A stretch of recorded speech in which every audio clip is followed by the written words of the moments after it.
ये हमने इससे पहले लेक्चर में क्वेश्चन नंबर 5, सेकंड और थर्ड किए थे।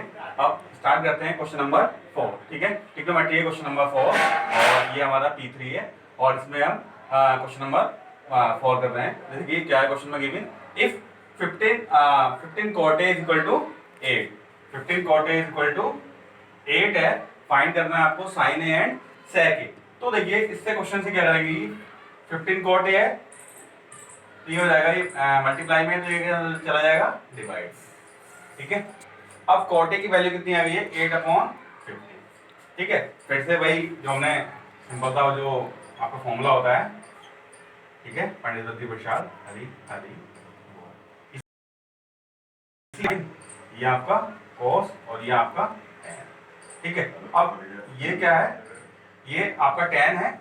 अब आपको पता है कि इसका अपोज क्या होता है, कॉट होता है। तो ये क्या हो जाएगा, बेस अपॉन परपेंडिकुलर। ठीक है, बेस अपॉन परपेंडिकुलर हो गया। अब क्या करते हैं कि एक ट्राइंगल बना लेते हैं और उस ट्राइंगल के अकॉर्डिंग ही हम करेंगे। ठीक है, यहाँ पे एंगल है ना, तो इसको एंगल को हमें एक्यूट रखना होता है। तो ये एंगल ये आ गया और इस एंगल के ठीक सामने होता है वो होता है हमारा परपेंडिकुलर।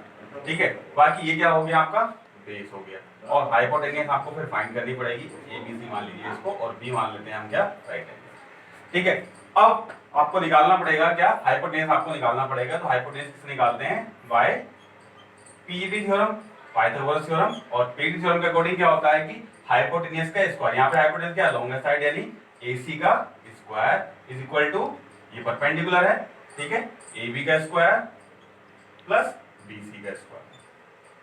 ठीक है, और जब आप AC का स्क्वायर करेंगे तो AC स्क्वायर तो ये तो ऐसे रहेगा, और AB स्क्वायर यानी 8 का स्क्वायर प्लस 15 का स्क्वायर। ठीक है, 8 का स्क्वायर कितना 64, 15 का स्क्वायर कितना 225, तो कितना आ जाएगा 289 स्क्वायर कर देंगे। AC जब स्क्वायर है तो इस पे क्या लग जाएगा, under root. So AC value is equal to 17 आ गई। ठीक है, अब AC वैल्यू आपकी 17 आ गई। अब जब AC वैल्यू आपकी 17 आ गई, अब आपको क्या देखना है कि आपका ये हो गया हाइपोटेन्यूस 17, तो 17 आपने राइट कर दिया, ये आपका 17। अब यहाँ पे आपको फाइंड करना है एंगल, एक एंगल फाइंड करना है साइन ए। क्या फाइंड करना है, साइन ए फाइंड करना है। तो उसके लिए जब आपको साइन ए फाइंड करना है तो साइन ए क्या होगा, फॉर्मूला परपेंडिकुलर अपॉन हाइपोटेन्यूस। अब एंगल ए के लिए ठीक सामने क्या होता है, ये आपका परपेंडिकुलर हुआ एंगल ए के लिए, तो ये क्या हुआ, इसका बेस हो गया। और ये क्या हो गया, हाइपोटेन्यूस चेंज ही नहीं होना है। तो अब परपेंडिकुलर अपॉन हाइपोटेन्यूस, परपेंडिकुलर कितना 15 और हाइपोटेन्यूस 70, ये आंसर हो गया। ठीक है, अब सेक ए, अब क्या फाइंड करना है, सेक ए। सेक ए क्या होता है, कॉस का उल्टा, कॉस का कॉस, ये कॉस है ना, कॉस का कॉस क्या हो गया, hypotenuse upon base, hypotenuse upon base. अब इसके लिए ये क्या है, परपेंडिकुलर है, हाइपोटेन्यूस कौन सा है 17 और बेस कौन सा है 8, बस। तो ये आपका फाइंड हो गया।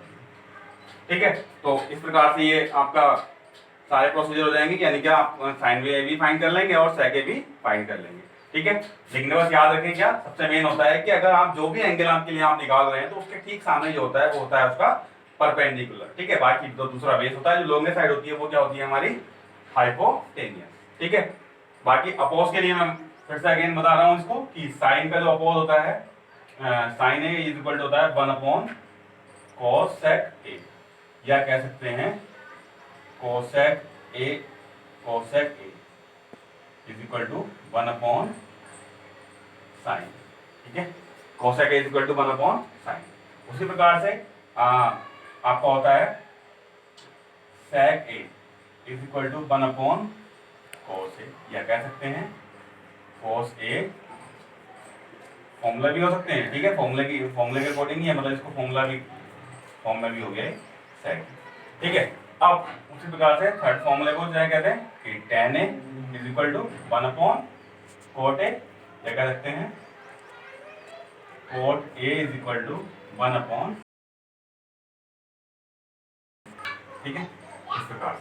तो इस प्रकार से हमारा क्वेश्चन नंबर 4 कंप्लीट हो जाता है, और ये आपको अगर रिमेंबर रहे तो बहुत ज्यादा बेनिफिट होगा आपके आगे क्वेश्चन को सॉल्व करने के लिए। ठीक है, अब बात करते हैं क्वेश्चन नंबर 5 के बारे में। क्वेश्चन नंबर 5 कैसे सॉल्व करते हैं, ठीक है, इसको नोट कर लें। क्वेश्चन नंबर 5 के बारे में, क्वेश्चन नंबर है आपका क्वेश्चन नंबर 5 है कि sec theta, if sec theta, ये थीटा है, ठीक है, क्या theta, sec theta is equal to 13/12 just as angle. ये जो थीटा है वो एंगल है, जैसे वहां पर एंगल ए शो करते थे तो यहाँ पर थीटा है, इसके लिए कुछ भी हो सकता है, अल्फा हो सकता है, बीटा हो सकता है, ठीक है। तो ये बताता हूँ आपको सिंबल, जैसे थीटा हो गया, फिर अल्फा बीटा, ये तो आपने चैप्टर 2 में स्टडी किया ही है, अल्फा बीटा, ठीक है, ये गामा टाइप, ये गामा हो गया, इस प्रकार से सिंबल आपको रिमेंबर रहने चाहिए। sec theta is equal to 13/12। अब इसमें फाइंड करना है, फाइंड ऑल ट्रिग्नोमेट्री,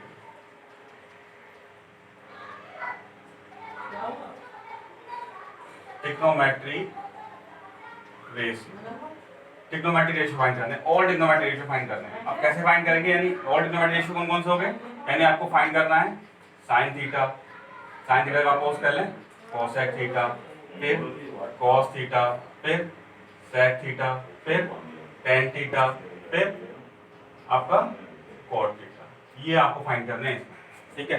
अब इसमें जब इतने सारे ऑल ट्रिग्नोमेट्री रेशियो फाइंड कर रहे हैं तो आपको पता है कि सेक थीटा है, सेक थीटा कितना है आपका 13/, ये तो क्वेश्चन में गिवन है, ठीक है, sec theta is equal to 13/12।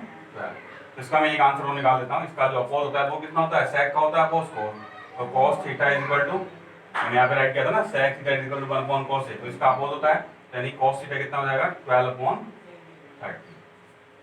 ठीक है, 12/13 हो गया। अब इसी के बेसिस पे क्या कर लेते हैं हम, एक ट्राइंगल शो करेंगे, और ट्राइंगल को बनाइए, पहले यही पता चलना चाहिए कि इसके अकॉर्डिंग देखोगे आप, पंडित बद्री प्रसाद, हरी हरी बोल, ठीक है, सोना चांदी और तो आपको कॉस ये है ना, चाहे आप इसके अकॉर्डिंग ले लो या इसके अकॉर्डिंग ले लो। अगर इसके अकॉर्डिंग लेते हैं तो ये आपका हो गया क्या, ये हाइपोटेन्यूस हो गया, और ये क्या हो गया आपका बेस हो गया। अब अगर आप ट्राइंगल शो कर रहे हैं तो आपको पता है अगर इस एंगल को आप थीटा लेते हैं तो ये क्या होगा, परपेंडिकुलर होगा, लेकिन जबकि यहाँ पे परपेंडिकुलर है नहीं, तो हाइपोटेन्यूस तो है, तो ये हाइपोटेन्यूस कितना हो गया 13 हो गया, ठीक है।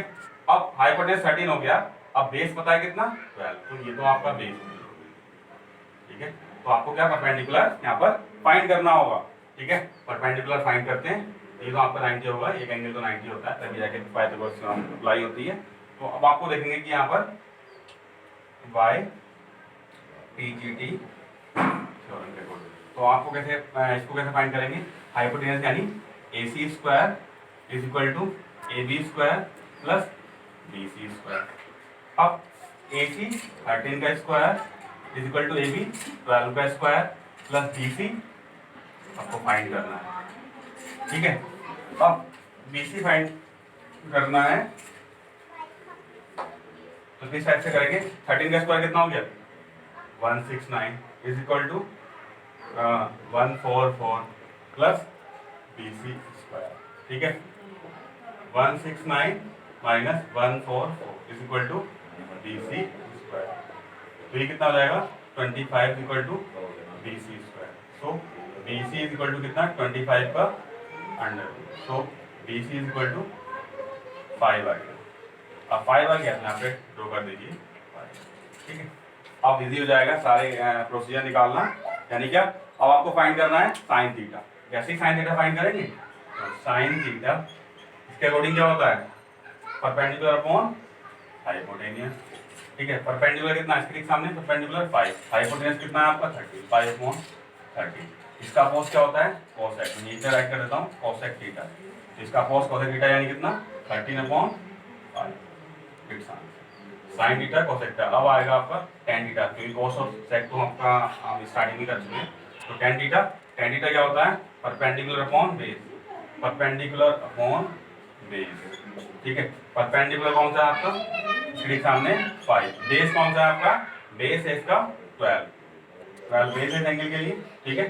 तो अब ये इतना हो गया, अब ये एक आंसर हो गया। इसका अपोज होगा आपका cot थीटा होगा, cot theta is equal to कितना होता है base upon perpendicular, base upon perpendicular का मींस है कि 12 क्या हो गया आपका बेस हो गया, इसका अपोज हो गया कह सकते हैं ठीक है, पहले उसके आंसर चेक कर लीजिए। यानी साइन ए कितना आ रहा है, साइन ए जो क्वेश्चन में आपका साइन ए कितना आ रहा है चेक करिए,